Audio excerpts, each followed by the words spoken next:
Hello बच्चों, चलिए प्रश्न पढ़ते हैं। रेखाएं जिनकी सदिश समीकरण निम्नलिखित है के बीच की न्यूनतम दूरी ज्ञात कीजिए। आर वेक्टर बराबर 1 - T i cap plus T minus 2 j cap plus 3 - 2 T A cap और आर वेक्टर बराबर एस प्लस 1 आई कैप प्लस 2 एस - 1 जे कैप माइनस 2 एस प्लस 1 के कैप।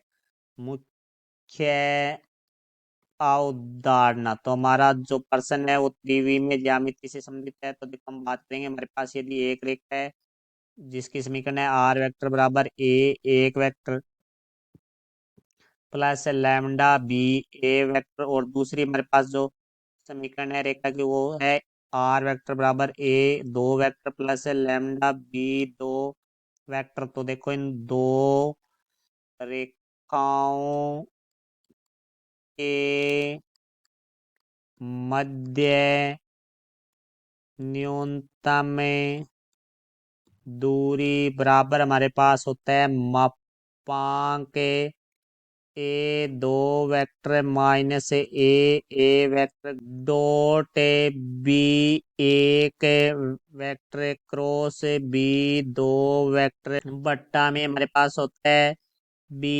एक वेक्टर क्रॉस बी दो वेक्टर का परिमाण। तो देखो अब हमारे पर्सन के बारे में बात करते हैं। तो पर्सन में हमें पहली रेखा दी गई है जो आर वेक्टर बराबर है 1 - T i cap plus T minus 2 j cap plus 3 - 2 T के कैप। तो देखो यहाँ से आर वेक्टर बराबर हमारे पास आ जाएगा आई कैप का अंदर गुणा करेंगे तो i cap minus t i cap plus t j cap minus 2 j cap plus 3 k cap minus 2 T cap. तो यहाँ से देखो भाई आर वेक्टर बराबर आ जाएगा हमारे पास है, पहले हमारे पास लिखेंगे आई कैप माइनस 2 जे कैप, फिर हमारे पास है प्लस 3 के कैप प्लस। अब देखो हम टी वाले पदों में से टी उबनिष्ठ लेंगे तो यहाँ से प्लस टी उबनिष्ठ ले लेंगे तो हमारे पास आ जाएगा माइनस आई कैप प्लस जे कैप, फिर हमारे पास आ जाएगा माइनस 2 के कैप। तो देखो भाई यहाँ से हमारे पास पहली समीकरण से तुलना करेंगे तो मानक समीकरण लिखी हमने दो पहली, तो यहाँ से ए एक वेक्टर बराबर आ जाएगा आई cap minus 2 j cap plus 3 k cap, और जो हमारा बी एक वेक्टर है वो आ जाएगा हमारे पास माइनस आई कैप प्लस जे कैप माइनस 2 के कैप। तो अब देखो हम दूसरी समीकरण के लिए बात करेंगे। दूसरी समीकरण है हमारे पास आर वेक्टर बराबर एस प्लस 1 आई कैप, फिर हमारे पास है प्लस 2 एस माइनस 1 जे कैप माइनस 2 एस प्लस 1 के कैप। तो यहाँ से देखो भाई आर वेक्टर बराबर हमारे पास आ जाएगा आई कैप का अंदर गुणा करेंगे तो S I cap plus I cap plus 2 S J cap minus J cap minus 2 S के कैप प्लस माइनस हमारा हो जाएगा माइनस। तो यहाँ से आ जाएगा माइनस के कैप। यहाँ से देखो भाई आर वेक्टर बराबर हमारे पास आ जाएगा आई कैप माइनस जे कैप माइनस के कैप प्लस इन एस वाले पदों में से हम एस ओबेनिस्ट ले लेंगे तो हमारे पास आ जाएगा आई cap plus 2 j cap minus 2 के कैप। तो यहाँ से देखो मानक समीकरण से तुलना करेंगे तो हमारे पास ए दो वेक्टर बराबर आ जाएगा आई कैप माइनस जे कैप माइनस के कैप, और बी दो वेक्टर बराबर हमारे पास आ जाएगा आई cap plus 2 j cap minus 2 के कैप। तो यहाँ से देखो सबसे पहले हम निकालेंगे ए दो वेक्टर माइनस ए एक वेक्टर। तो देखो यहाँ से ए दो का जो मान है वो हमारे पास है आई कैप माइनस जे कैप माइनस के कैप माइनस ए एक का जो हमारे पास मान है ए एक वेक्टर का जो है कि आई cap minus 2 j cap plus 3 k cap. तो यहाँ से देखो भाई आई कैप माइनस जे कैप माइनस के कैप माइनस के अंदर गुणा करेंगे माइनस आई कैप माइनस और minus plus 2 j cap plus minus minus 3 k cap. तो यहाँ से देखो भाई आई कैप से हमारा आई कैप कट जाएगा तो माइनस जे प्लस 2 जे है तो जे कैप आ जाएगा माइनस कैप, और माइनस 3 के कैप है तो माइनस 4 के कैप आ जाएगा।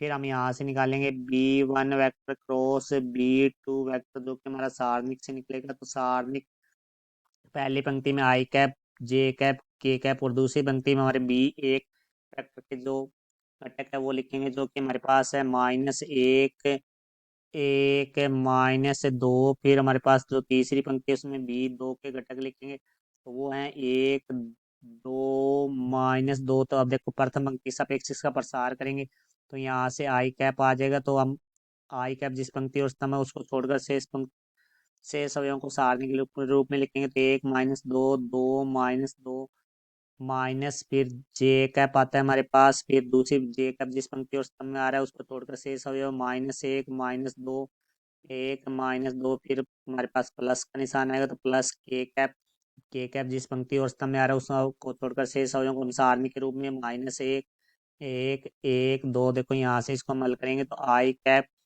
यहाँ से देखो भाई माइनस का 2 हो जाएगा पहले, फिर दूसरे विकर्ण के अवयव को, तो -2 को -2 से करेंगे तो -4, माइनस और माइनस प्लस हो जाएगा। -1 का पहले हम मुख्य विकर्ण के अवयव को गुणा करेंगे, तो -1 को -2 से करेंगे 2, माइनस हम दूसरे विकर्ण के अवयवों को गुणा करेंगे, तो -2 को 1 से गुणा करेंगे, तो -2, माइनस और माइनस प्लस 2 हो जाएगा। प्लस के कैप मुख्य विकर्ण के अवयवों को गुणा करेंगे, तो -1 को 2 से गुणा करेंगे, तो -2, फिर माइनस का निशान, फिर दूसरे विकर्ण के अवयव 1 को 1 से गुणा करेंगे तो 1 आ जाएगा। तो यहाँ से देखो भाई ये 4 -2 है, वो 2 होता है, तो यहाँ से आ जाएगा 2 आई कैप। फिर हमारे पास 2 + 2 4 होता है, तो -4 जे कैप। फिर हमारे पास -2 और -1 -3 होता है, तो प्लस माइनस -3 के कैप। तो यहाँ से देखो भाई हम निकालेंगे B1 vector cross B2 vector का परिमाण, तो जो कि हमारे पास होता है वर्गमूल में A की घात 2 + B की घात 2 + C की घात 2। तो यहाँ से आ जाएगा 2 की घात 2 प्लस -4 की घात 2 प्लस -3 की घात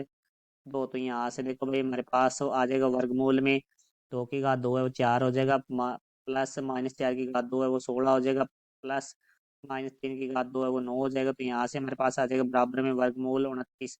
तो यहाँ से देखो भाई दो रेखाओं के मध्य जो हमारी दूरी है उसके बारे में बात करेंगे, तो हम यहाँ लिखेंगे दो रेखाओं के मध्य दूरी बराबर हमारे पास था मापांक A2 - A1 वेक्टर, जो कि हमारे पास आया जे कैप -4 के कैप डॉट। फिर हमारे पास था B1 क्रॉस B2, तो देखो यहाँ से 2 आई कैप -4 जे कैप -3 के कैप बटा में था B1 क्रॉस B2 का परिमाण, जो कि हमारे पास आया वर्गमूल 29। तो यहाँ से देखो भाई हमारे पास आ जाएगा बराबर में, देखो डॉट प्रोडक्ट करते हैं तो आई कैप से आई कैप हो गया का गुणा होगा, जे कैप से जे कैप का होगा, के कैप से के कैप का होगा। तो देखो यहाँ से यहाँ तो आई वाला पद नहीं है, तो ये शून्य हो जाएगा। जे को जे के घटक को जे से करेंगे तो 1 को -4 से करेंगे, तो यहाँ आ जाएगा हमारे पास -4। फिर के घटक को के से करेंगे तो -4 को -3 से करेंगे, तो यहाँ आ जाएगा +12 बटा में हमारे पास आ जाएगा वर्गमूल 29। तो यहाँ से देखो भाई